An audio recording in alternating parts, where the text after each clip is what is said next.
Hello friends. तो हम देखेंगे कि कौन कौन से डॉक्यूमेंट्स हैं which are required for NEET PG during NEET PG 2025 counselling. So बहुत टफ हो जाता है लास्ट टाइम पे डॉक्यूमेंट्स वगैरह कलेक्ट करना।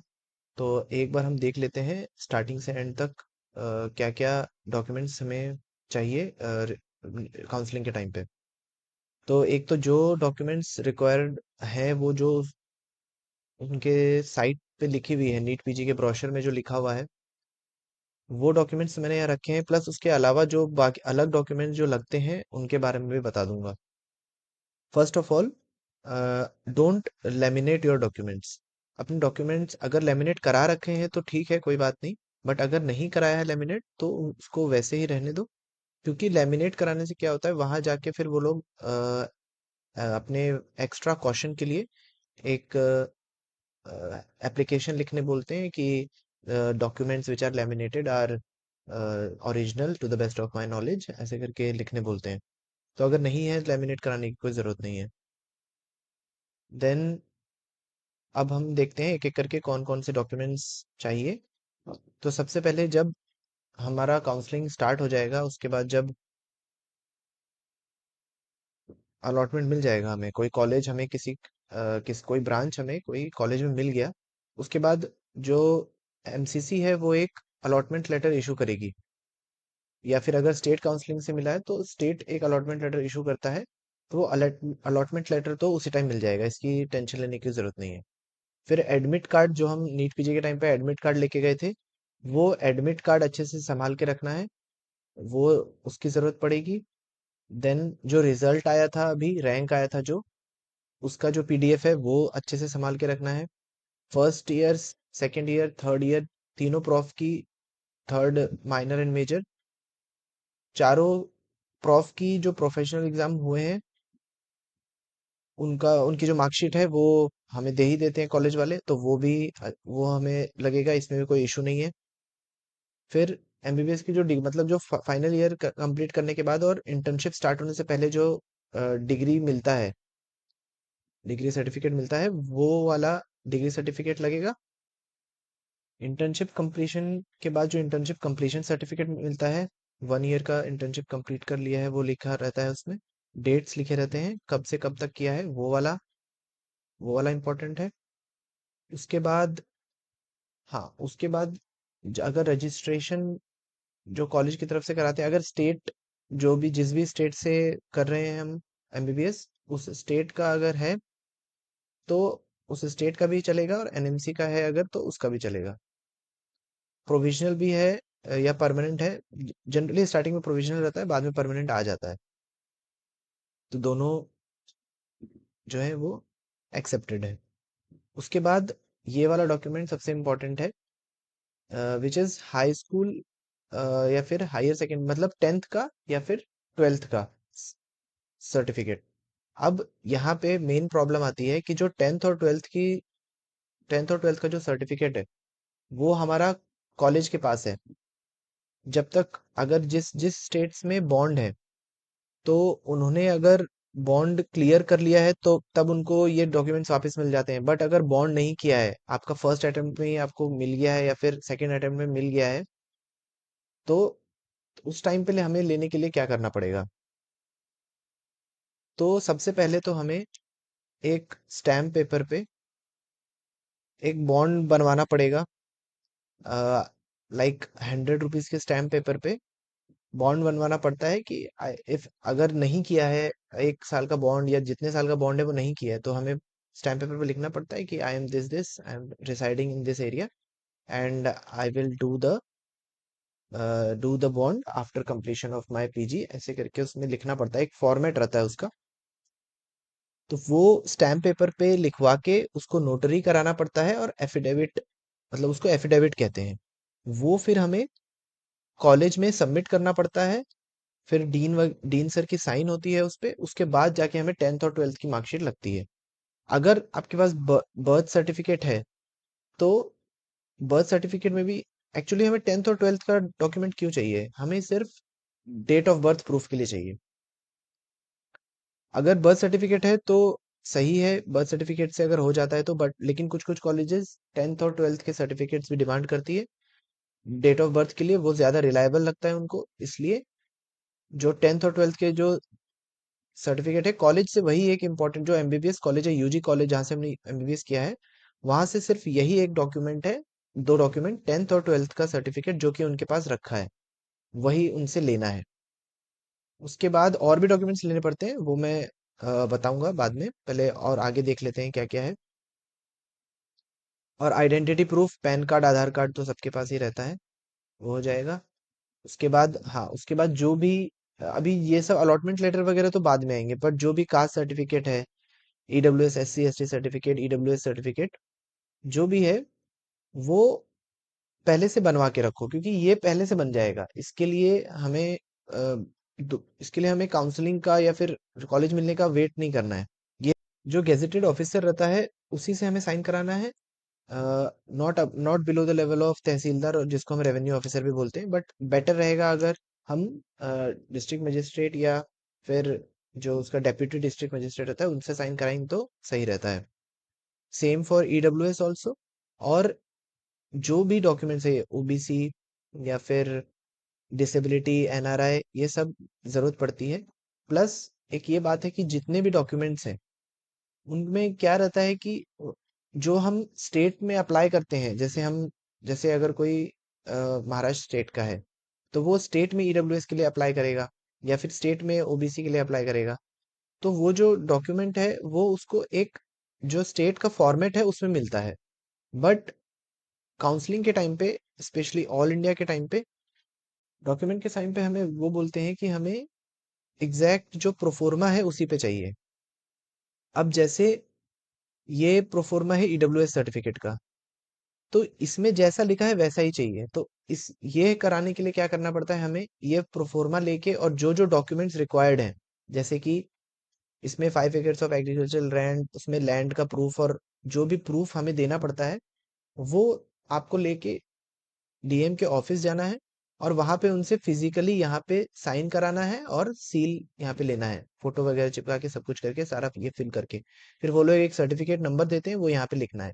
अगर आपके स्टेट में ऑनलाइन बनता है तो ऑनलाइन बनवा लीजिए, वो भी उसमें अटैच कर दीजिए, ताकि उनको भी थोड़ा सा वो रहे कि इन्होंने ऑनलाइन बनवाया था, तो अभी सिर्फ प्रोफोर्मा उनको एग्जाम के लिए चाहिए, इसलिए इस प्रोफोर्मा में वो लोग फिर साइन कर देंगे। तो ये वाला, और जो जितने भी डॉक्यूमेंट्स हैं, जैसे कि ये देखिए, ये ओबीसी के लिए है, तो ये ओबीसी का जो फॉर्मेट है इसी फॉर्मेट पे आपको साइन करा के ले जाना है, तभी एक्सेप्ट करेंगे कॉलेज में। तो ये सब पहले से करवा लीजिए, क्योंकि इसके लिए क्या है कि काउंसलिंग का वेट नहीं करना है, अभी टाइम है, अभी करवा के रखते हैं, तो फिर काउंसलिंग के टाइम पे और भी डॉक्यूमेंट्स लगते हैं तो जरूरत नहीं पड़ती उस टाइम पे फिर। ठीक है, तो उसके अब क्या हुआ, ये सब डॉक्यूमेंट्स तो हो जाएंगे मोर और लेस। बस जो कॉलेज जिनका बॉन्ड नहीं हुआ है उनका मैंने बता दिया कैसे करना है। जिनका बॉन्ड नहीं हुआ है उनको एक एफिडेविट सबमिट करना पड़ेगा, जिससे उनको उनका 10th और 12th का मार्कशीट मिल जाएगा, तो वो लोग ले जा सकते हैं। प्लस आपको क्या करना है, जब आप जाओगे तो ये दोनों गैप सर्टिफिकेट और माइग्रेशन सर्टिफिकेट लगता है, बट ये मैंडेटरी नहीं है, एडमिशन के टाइम पे मैंडेटरी नहीं है। लेकिन उधर जाने के बाद जब आप थीसिस सबमिट करते हो, या मैंने तो मतलब एक मेरे सीनियर दिल्ली में थे, तो उन्होंने क्या किया था, उनको उनकी सैलरी स्टार्ट नहीं हुई थी without submitting the migration certificate, ऐसा था। तो अगर आप दूसरे स्टेट में जाने के लिए रेडी हो, या फिर आपको दूसरे स्टेट में मिल गया है, तो आपको ये दोनों सर्टिफिकेट बना लेना चाहिए। किसी किसी स्टेट में गैप सर्टिफिकेट मांगते हैं, किसी किसी स्टेट में नहीं मांगते, जैसे महाराष्ट्र में मांगते हैं, फिर वेस्ट बंगाल में मांगते हैं। तो ये दोनों ऐसे स्टेट्स हैं जहाँ पे गैप सर्टिफिकेट मांगते हैं। अगर अगर आपने एमबीबीएस के बाद 1 साल का गैप या 2-3 से जितने साल का भी गैप लिया है, वो गैप सर्टिफिकेट उतने साल का बनाना पड़ता है। अगर अब वेस्ट बंगाल में कैसा है कि अगर 1 साल का गैप सर्टिफिकेट रहता है तो ये लोग बोलते हैं बस आप एप्लीकेशन लिख के दे दो, आपको बनवाने की जरूरत नहीं है। बट एक से ज्यादा का रहता है तो ये लोग फिर वही बोलते हैं कि 100 रुपीज के स्टैम्प पेपर के ऊपर लिख के वो सब गैप सर्टिफिकेट का जो प्रोफोर्मा है वो लिख के साइन करवा के, फिर डीएम या एसडीएम से साइन करवा के इनको चाहिए रहता है, गैप सर्टिफिकेट होता है वो। और दूसरा है माइग्रेशन सर्टिफिकेट। अब माइग्रेशन सर्टिफिकेट लेने के लिए देखो क्या होता है, एक बार एडमिशन हो गई आपकी, इन दोनों सर्टिफिकेट के बिना एडमिशन तो हो जाएगी, बट फिर जब आप रेसिडेंसी स्टार्ट कर दोगे, एक तो रेसिडेंसी होती भी बहुत हेक्टिक है। तो रेसिडेंसी स्टार्ट करने के बाद क्या होता है, आपको छुट्टियां नहीं मिलती है। और छुट्टी नहीं मिलेगी तो आप ये माइग्रेशन सर्टिफिकेट वगैरह बनवाने वापस जा नहीं पाओगे, क्योंकि ये बहुत टाइम कंज्यूमिंग प्रोसेस है माइग्रेशन सर्टिफिकेट और ये सब बनाने का, इसमें बहुत ज्यादा टाइम लगता है। तो अगर, और फिर हमें रेसिडेंसी में थीसिस सबमिट करना पड़ता है, तो उसके लिए स्टार्टिंग में सिनॉप्सिस लिखना पड़ता है, हमारे टॉपिक क्या है और क्या क्या उसके ऊपर है वो सब, तो सिनॉप्सिस बनाना पड़ता है एक थीसिस टॉपिक के ऊपर। तो वो सबमिट करने के टाइम पे हमें रजिस्ट्रेशन नंबर जिस भी स्टेट में हम वहाँ का करना पड़ता है। तो उस टाइम पे माइग्रेशन सर्टिफिकेट की जरूरत पड़ती है, और माइग्रेशन सर्टिफिकेट की हमें तभी जरूरत पड़ती है जब हम दूसरे स्टेट में जा रहे हो। जैसे अगर हमारा यूजी महाराष्ट्र में हुआ है लेकिन हमने एडमिशन वेस्ट बंगाल में लिया है, तब हमें माइग्रेशन सर्टिफिकेट की जरूरत पड़ेगी। अगर हम, जैसे हम अगर मान लो कि दिल्ली में है, और हम दिल्ली का ही कॉलेज हमें मिला पीजी में, तो फिर हमें माइग्रेशन सर्टिफिकेट की जरूरत नहीं पड़ेगी। माइग्रेशन सर्टिफिकेट की जरूरत तभी पड़ती है जब हम यूनिवर्सिटी चेंज कर रहे हो, एक यूनिवर्सिटी से हम दूसरी यूनिवर्सिटी में जा रहे हो, तभी हमें माइग्रेशन सर्टिफिकेट की जरूरत पड़ती है। तो माइग्रेशन सर्टिफिकेट बनाने के लिए हमें क्या करना पड़ता है, माइग्रेशन सर्टिफिकेट बनाने के लिए सबसे पहले तो हमें कॉलेज से टीसी लेना पड़ता है। सबसे पहले हमें कॉलेज से टीसी लेना पड़ता है, जिसको हम बोलते हैं ट्रांस ट्रांसफर सर्टिफिकेट। ये हमें कॉलेज से ही मिल जाता है, जो भी यूजी कॉलेज है हमारा, वहीं से मिल जाएगा। जो भी हमारा यूजी कॉलेज है वहाँ पे स्टूडेंट सेक्शन रहता है, स्टूडेंट सेक्शन में जाके बोलना है कि हमें ट्रांसफर सर्टिफिकेट चाहिए, वो लोग कुछ डॉक्यूमेंट्स मांगेंगे और ट्रांसफर सर्टिफिकेट इशू कर देंगे। ये हमें कॉलेज ही इशू कर देगा, डीन सर वगैरह की साइन लगेगी और ट्रांसफर सर्टिफिकेट इशू हो जाएगा। अब ये जो ट्रांसफर सर्टिफिकेट मिला है, ये हमें सबमिट करना है with all the relevant documents university में। जैसे महाराष्ट्र यूनिवर्सिटी है, university of health sciences Nashik, तो हमें जितने भी डॉक्यूमेंट्स हैं, जैसे कि हमें सबमिट करना पड़ता है, जैसे एक तो एप्लीकेशन फॉर्म सबमिट करना पड़ता है डीन सर की साइन के साथ। उसमें फोटो पेज भी अटेस्टेड साइन रहती है, वो मतलब हर एक कॉलेज का अलग अलग रहता है स्टेट में, बट इन जनरल बता रहा हूँ। एक एप्लीकेशन सबमिट करनी पड़ती है, प्लस जो हमारी प्रॉफ एग्जाम के मार्कशीट्स हैं वो सबमिट करने पड़ते हैं। और उसके साथ हमें ओरिजिनल टीसी जो है, या तो बहुत सारे स्टेट्स में ऑनलाइन सर्विस भी रहती है, आप ऑनलाइन कुरियर के थ्रू भेज दो, फिर वो लोग बना के वापस भेज देते हैं। तो ऑनलाइन जो हम सेंड करते हैं उसमें मनी, जो मनी रिसिप्ट है वो भी जनरेट करके उनको भेजना पड़ता है, क्योंकि उनको बनाने का चार्जेस वगैरह है वो सब उसमें में पे करके पहले से भेजना पड़ता है। नहीं तो हम यूनिवर्सिटी जाके भी ये सब सबमिट कर सकते हैं और अपना एड्रेस डाल सकते हैं उसमें, जहाँ पे वो सर्टिफिकेट बन के आएगा। तो हमने ट्रांसफर सर्टिफिकेट ले लिया। अब ट्रांसफर सर्टिफिकेट को हमें यूनिवर्सिटी में सबमिट करना है। अब इसमें ये कैच है, जैसे कि हमने वहां पे 10th और 12th के मार्कशीट लेने के लिए बॉन्ड अगर हमने किया है तो ठीक है, फिर तो कॉलेज दे देगी। बॉन्ड अगर नहीं किया है तो हमें एक एफिडेविट बना के सबमिट करना पड़ा था। अब सेम एफिडेविट, या फिर एफिडेविट नहीं कहेंगे इसको, इसको हम कहेंगे कि ना एक और स्टैम्प पेपर पे हमें ट्रांस माइग्रेशन सर्टिफिकेट के लिए, हमें बता रहा हूँ, माइग्रेशन सर्टिफिकेट के लिए हमें एक स्टैम्प पेपर पे एक प्रोफोर्मा रहता है, वो हमें ऑनलाइन अपनी जो भी आपकी कॉलेज है या यूनिवर्सिटी है वहाँ पे उसके साइट पे जाएंगे तो मिल जाएगा आराम से। तो वो प्रोफोर्मा उस पे लिख के हमें माइग्रेशन, हम अपना यूनिवर्सिटी चेंज कर रहे हैं, दूसरे कॉलेज में जा रहे हैं और हम अपना बॉन्ड कर देंगे, ऐसा करके उसमें मेंशन करना पड़ता है। अगर बॉन्ड नहीं है तो फिर वेल एंड गुड, फिर तो कोई दिक्कत नहीं है, लेकिन अगर बॉन्ड है तो उसमें मेंशन करना पड़ता है वो सब। डिस्ट्रिक्ट मजिस्ट्रेट या फिर जो डेप्यूटी डिस्ट्रिक्ट मजिस्ट्रेट रहता है उसकी साइन लेनी पड़ती है, और वो डॉक्यूमेंट भी, ये सब ट्रांसफर सर्टिफिकेट और जो भी एप्लीकेशन उसके साथ यूनिवर्सिटी जाना पड़ता है माइग्रेशन सर्टिफिकेट के लिए। तो इसमें काफ़ी टाइम लग जाता है, क्योंकि पहले हमें कॉलेज जाना पड़ेगा, ट्रांसफर सर्टिफिकेट लेना पड़ेगा, फिर उसके बाद ट्रांसफर सर्टिफिकेट के बाद हमें फिर वो बॉन्ड बनाना पड़ेगा, फिर बॉन्ड बनाने के बाद वो सब कुछ यूनिवर्सिटी भेजना पड़ेगा, फिर यूनिवर्सिटी देखेगी वापस भेजेगी।